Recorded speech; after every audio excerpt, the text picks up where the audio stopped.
Namaste, Sharma ji, welcome back. We are continuing our discussion about Bhagavad Gita and the relevance to ordinary people.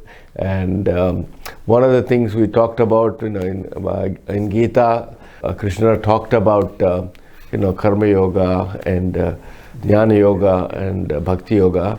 So maybe we can start with one sloka about Karma Yoga, one sloka about Jnana Yoga, and then let's spend some time on Bhakti Yoga. For Karma Yoga, there is a very famous sloka. Karmanneva dhikaraste ma phaleshu kadachana ma karmphal hetu purmate sangust karmani. So I think, Upendra, we had already covered in our earlier episode about Karma Yoga. Right. We had also covered about Dhyana Yoga. Jnana Yoga. Today I would prefer to talk about Bhakti Yoga because last time we could not elaborate or could not complete talking about Bhakti Yoga. As I said, when we say Karma Yoga, Dhyana Yoga, Bhakti Yoga, there are two words, Bhakti and Yoga. Karma and Yoga, Dhyan and Yoga. And what is the meaning of Yoga? To combine. The union, mind and body. Unite, yeah. So, when the Bhakti has to be united, or it has to be added, or what is that? When the Bhakti is also a kind of thought from the mind, which is devotion. So devotion to whom? Devotion to the world, devotion to material achievement, or for the material achievement, that is not bhakti. A lot of people in modern world, they say, I am bhakti of so and so, I am bhakti of so and so. But bhakti is only to the ultimate Brahman. Or you can say bhakti to God. So when the devotion is there to God or devotion is there to the Brahman, I would also like to say something about God and Brahman. You see, as per our Vedic knowledge, God's concept as per our Vedic knowledge, we say Brahman. Brahman doesn't mean Brahma, Vishnu, Mahesh. These are three entities to control the universe, to manage the universe. But Brahma is the wholesome consciousness, all-pervading, infinite, omnipresent. That is what we call, as per the Vedas, Brahman. So, when one gets the knowledge and becomes devoted to that Brahman, means he is in always thinking about that entity and the presence of that entity within himself. When this situation goes on, then he is the real bhakta. He is devoted to that.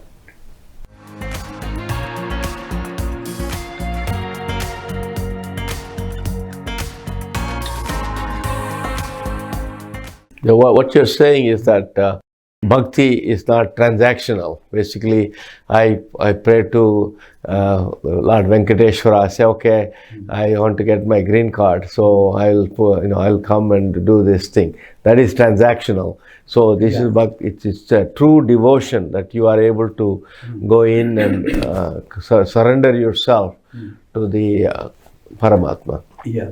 So for this, I will pick up 3 verses from Bhagavad Gita to understand ultimately how to attain the bhakti.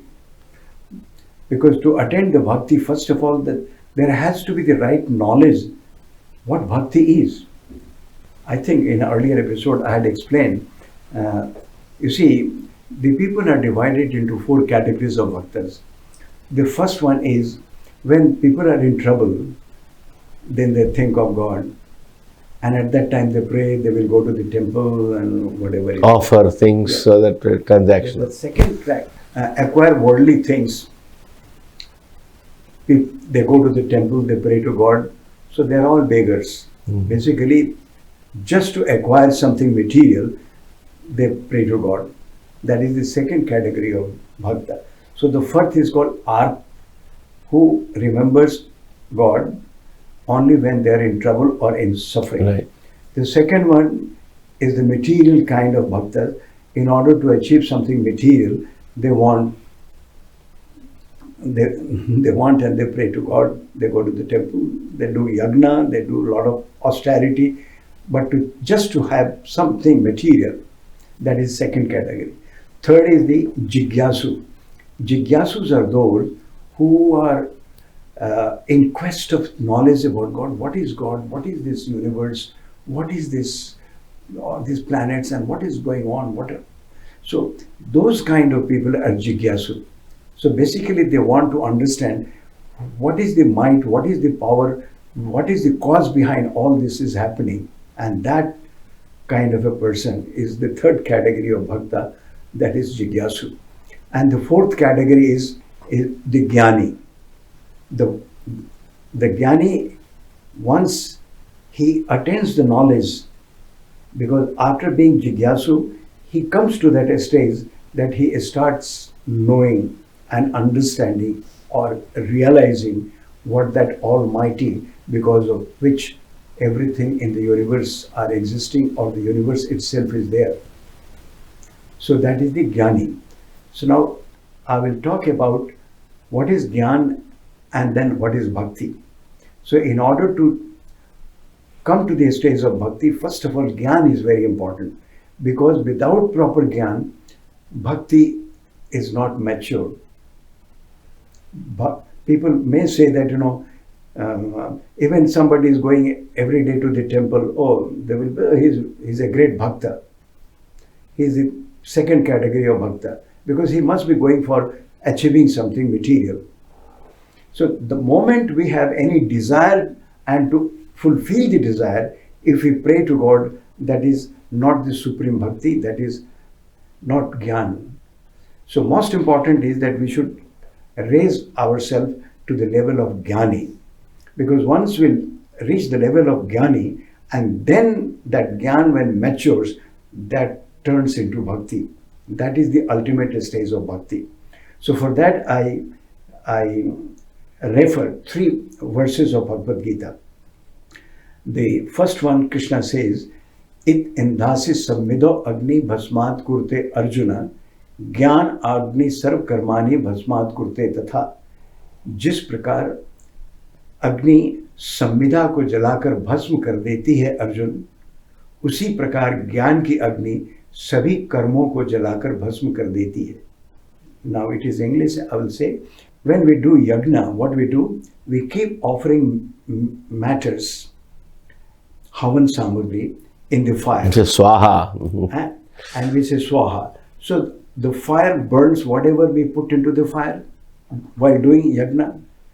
Similarly, Krishna says, similarly, Jnana ki Agni, the fire of knowledge, burns all your karma. Ignorance. So once all your karmas are burned, means because every karma is attached with the result. So when the karma is burned, all the result of the karma is also gone. So you are free from all the karma and karma's result. So you are free from experiencing either enjoying or suffering. Both vanished. You remain as a real entity, unaffected, Atma. But Krishna does not stop there alone. Then in the next verse he says, Nahi jnanena sadrisham pavitram ehi vidyate. Tat swayam sansiddhi kalena atma nivindati. Then he says, ज्ञान के समान पवित्र करने वाला कुछ भी नहीं जाना गया है, लेकिन फिर भी वो ज्ञान किसको प्राप्त होगा? तो कहते हैं कि तत्स्वयं संसिद्धि कालेन आत्मनिविन्दति, लेकिन उस ज्ञान को जो तुमने पाया उसको सिद्ध करना होगा, तब जाकर के वो ज्ञान तुम्हें कुछ ही समय में प्राप्त होगा। तो कोई भी चीज़ सिद्ध कैसे होता है? जब किसी चीज़ को बार बार जब हम अपने अभ्यास में लाते हैं, तब उसमें हमें सिद्धि मिलती है। By practicing, practice, then only we attain the proficiency in that. So Krishna says that, like the knowledge, there is nothing better than knowledge to purify. There's nothing in the world which can purify. Even if you dip in Ganges number of times, you do any kind of austerity, these are all in the category of karmas.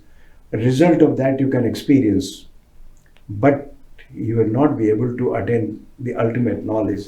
To attain the ultimate knowledge, as per the knowledge, we have to practice, then only we will attain the level of proficiency or efficiency to practice that. So, but even then also Krishna does not stop. After that, next verse he says, लेकिन फिर भी वो ज्ञान किसको प्राप्त होगा Arjun? Who will attain that knowledge? Even by simply practicing, one cannot.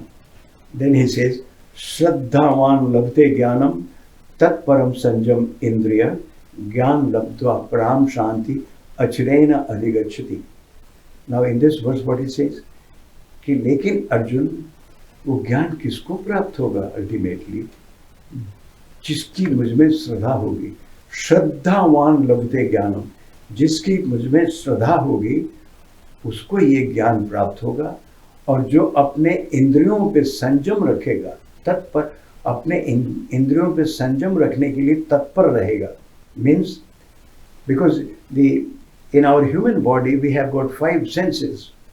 So we also have to keep watching our senses, because senses will always distract you and take you in the expanse of the universe. We all know about those 5 senses. So that is what he says, that first of all, you must be devoted to me, Shraddhavan. That is what you have to be bhakta to me, and you have to keep control on your senses. Means fully concentrate on me, and who me is, that is we ourselves within, Atma. And then he says, who attains that stage, then he says that Shraddhavan labdhe jnanam tatparam sanjamendriya jnana labdva param santi achurena nikachati. Then he says that who attains that level, then he attains the ultimate peace, complete peace.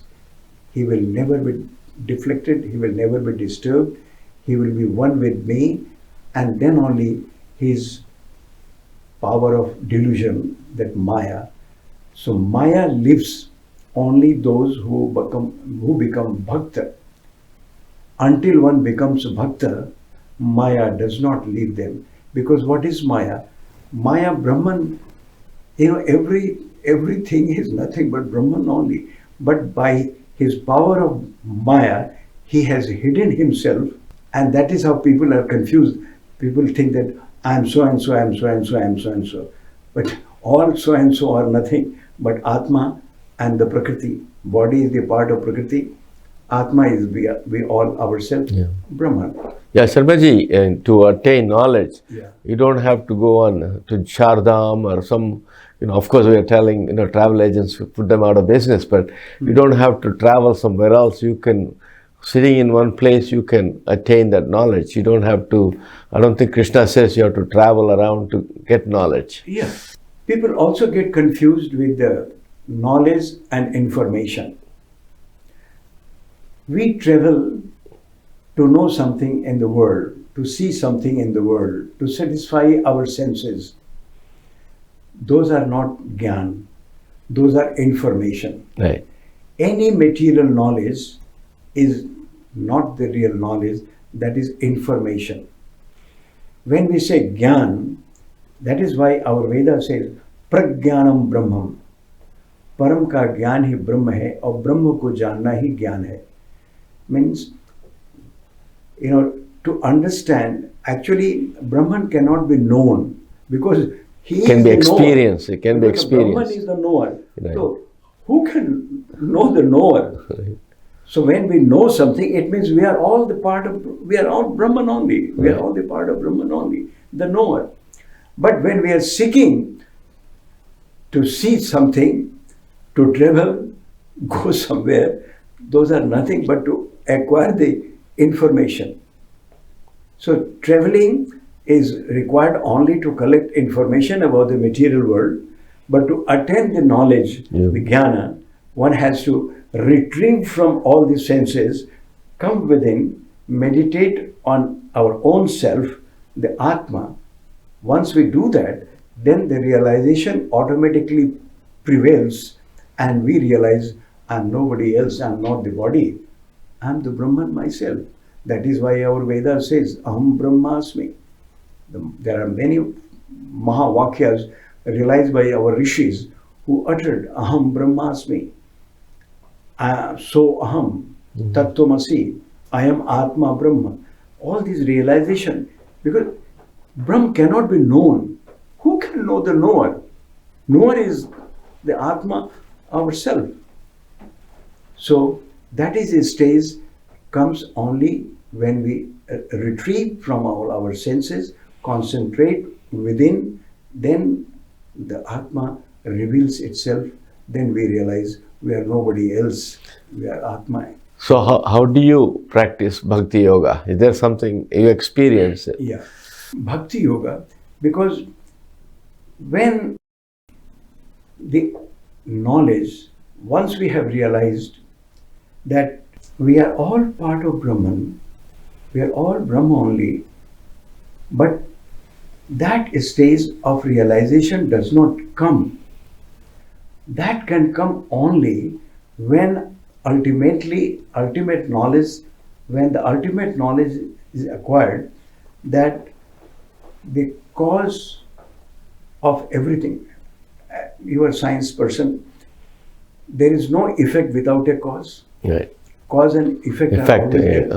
So if there is something, whatever is in the universe, this body is there, there must be some cause behind it. And what is that cause? The cause for the entire universe is the Brahman. But that Brahman, I attained the knowledge and I started understanding that I'm nobody else, but I'm also the Brahman. But that realization does not matures because that Brahman has, hidden by virtue of his power of delusion that is called Maya. And that Maya will not relieve the person who is seeking for the ultimate knowledge unless he becomes Bhakta. So after knowing this, getting rid from Maya is, in other words, I would say, that is what is the stage. When you get rid of Maya, then you attain moksha.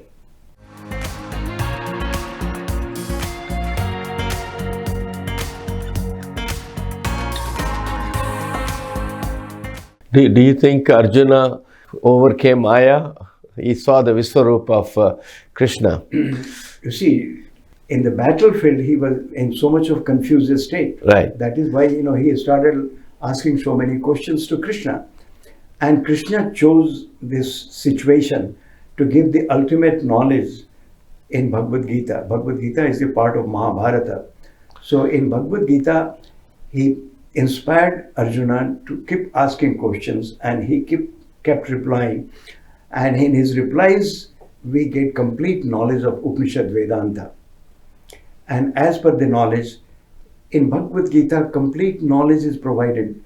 One does not have to go and study Upanishad or Vedas, because the Vedas' last chapters are called Vedanta, the end of Veda, the last chapter of Veda. And the entire Vedanta's knowledge in concise manner, Krishna has given in Bhagavad Gita while conversing with Arjuna. So from Bhagavad Gita we get that. So as you asked, to attain that stage, only that person can attain when he becomes totally devoted to Krishna. Totally devoted to Krishna means totally devoted to the Brahman, because a stage comes for a jnani that he knows that there is nothing else, nothing other than Brahman himself, and I'm also nothing else other than him. But this realization can come only by devoting our mind and intellect within to our Atma, to ourself. When we come to that stage, that is the ultimate stage of bhakti, total devotion, and then the revelation happens, and one becomes with the whole. So how do you think, these days youngsters and even middle-aged people are so confused, and how do you achieve that state of bhakti?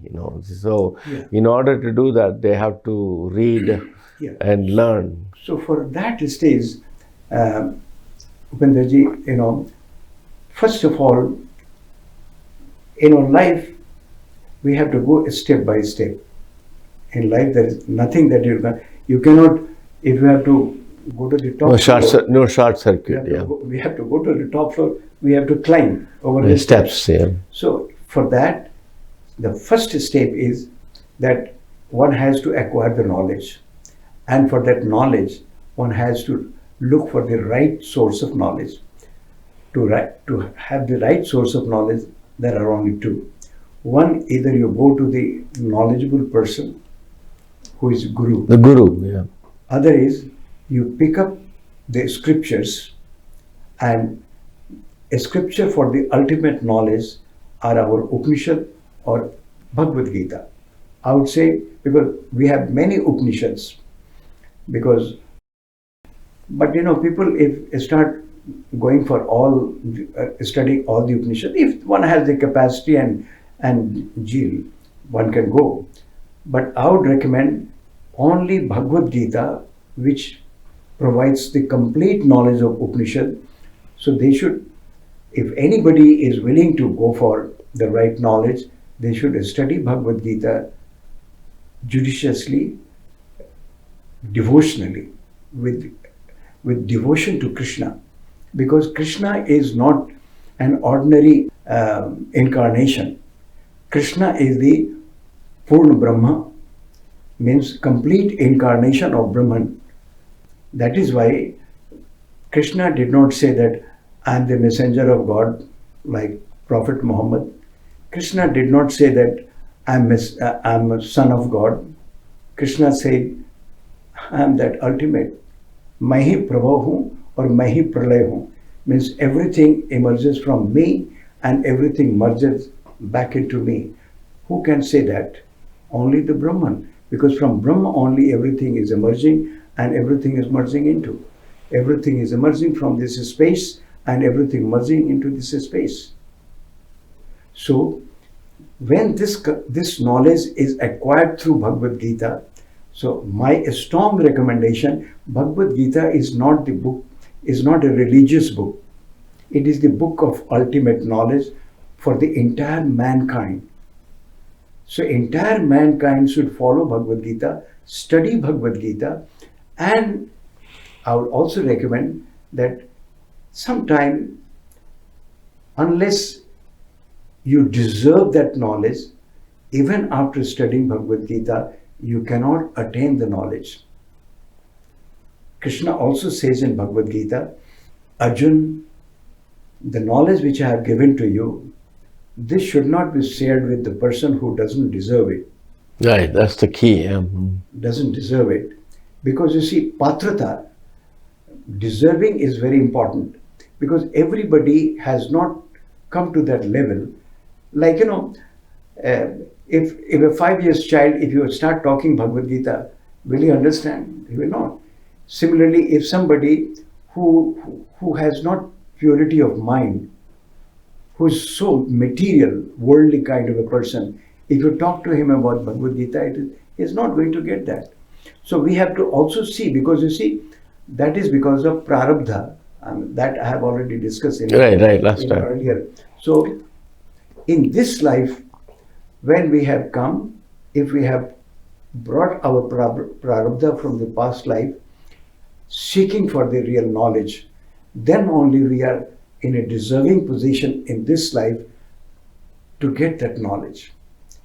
So it is a step-by-step process, but my recommendation for the mankind to study Bhagavad Gita devotionally with the respect to Krishna. Krishna is the Purna Avatar of Brahman, the complete incarnation of Brahman.